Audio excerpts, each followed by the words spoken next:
Tiga itu Pak Anies yang paling tinggi pendidikan formalnya, ya, sampai PhD, sampai guru besar dibandingkan dengan Pak Ganjar dan Pak Prabowo Subianto. Tentu ketiganya memang harus merumuskan persoalan-persoalan mendasar yang dihadapi bangsa ini. Ya. Sayangnya sampai hari ini saya belum melihat secara jelas pada mereka semua. Ya, Pak Prabowo sedikit ada, ya. Pak Anies mungkin ya, karena dia latar belakang sebagai cendekiawan, sebagai akademisi dan intelektual, dia cukup bisa merumuskan persoalan-persoalan itu. Walaupun saya tidak, atau mungkin karena keterbatasan saya belum membaca apa yang dia tuliskan atau yang dia rumuskan. Pak Ganjar saya belum melihat sama sekali. Jadi tentu kalau kita berharap pada ketiganya, salah satunya nanti akan menjadi pemimpin kita. Ya, kita ingin mereka paling tidak ya seperti di zaman yang lalu kalau kita bandingkan. Pemimpin kita itu kan intelektual, zaman dulu itu. Bung Karno, Bung Hatta, Syahrir, Natsir, ambil 4 contoh lah begitu. Bahkan tokoh-tokoh kiri pun seperti Tan Malaka itu kan konsepsinya itu jelas sekali, walaupun mungkin kita bisa mengkritisi pikirannya. Syahrir dengan sosialismenya, Bung Karno dengan nasionalismenya, Natsir dengan Islamnya, begitu. Dalam sebuah perjalanan, saya lewat satu tempat sekitar Purwodadi, ada satu orang yang seperti menghentikan. Pak, sebentar, saya berhenti. Terus dia cerita, Pak Anies, masalah di negeri ini, padahal ini di kampung nih, adalah soal mafia, Pak. Pak Anies, ini mafia di Indonesia ini harus diberantas, Pak. Mafia ini harus diselesaikan, Pak. Saya pikir benar juga kata dia. Begitu banyak mafia-mafia yang hadir yang membuat kita memiliki ketidakpastian. Kenapa petani harus bersaing dapat pupuk penuh dengan ketidakpastian? Karena apa? Karena aksesnya dikuasai oleh mafia-mafia pupuk.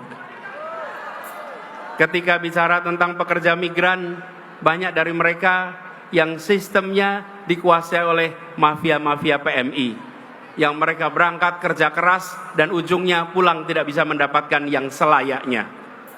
Sama UKM juga begitu. Dan mafia-mafia ini berderet, ada urusan mafia tanah, ada mafia parkir, ada mafia kesehatan, mafia perumahan, mafia pemilu, mafia bansos, bahkan mafia proyek pemerintah. Teman-teman, jumpa bersama saya di Kacamata Dangi ya.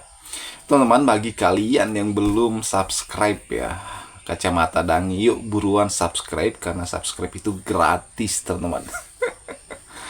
Oke, kita kembali teman-teman ya. Dari pernyataannya Profesor Yusril ya.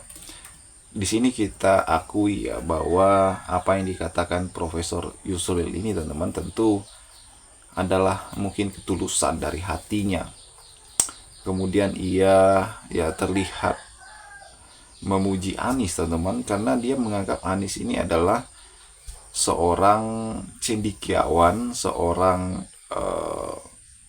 orang yang cerdas, yang pintar.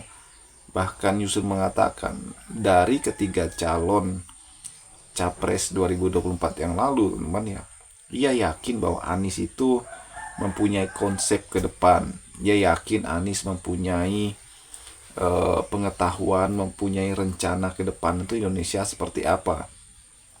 Karena menurut Yusril ya, Anies itu orang yang sangat pintar teman-teman ya. Makanya saya katakan bahwa Profesor Yusril ini memang ya secara logika memang sangat luar biasa ya. Dan itu terbukti ya kan, bagaimana konsep Anies yang sangat baik teman-teman ya. Di Jakarta aja maju ya kan. Dan menurut saya Yusril ini memang sangat fair ya. Walaupun beliau itu adalah pendukungnya Prabowo pada saat itu ya. Yusril itu pendukung Prabowo, makanya ia kemudian menjadi menteri ya, Menpol Hukam ya saat ini. Dan apa yang ia sampaikan, pandangannya terhadap Anies ya tentu sangat masuk akal teman-teman. Makanya saya katakan Anies ini nggak main-main teman-teman. Profesor aja itu memuji Anies ya kan. Apalagi yang lain teman-teman. Jadi kalau ada termul-termul yang kemudian tidak senang dengan Anies ya wes ya kan lewat. Kenapa? Karena bagaimana Anies ini konsepsinya ini sangat luar biasa. Jadi jangan heran 2029 ya Anies ini bisa saja maju sebagai capres 2029 dan menang, teman. Semuanya bisa saja mungkin, ya kan. Jadi apapun yang dilakukan oleh Anies per hari ini ya sangat hebat menurut saya, ya. Bagaimana ia tidak menyerah, ya kan, terus memberikan berbagi ilmu kepada masyarakat, kemudian bagaimana ia membangun jembatan, membangun partai, teman, kemudian membuat organisasi sosial. Menurut saya ini sangat keren. Bagaimana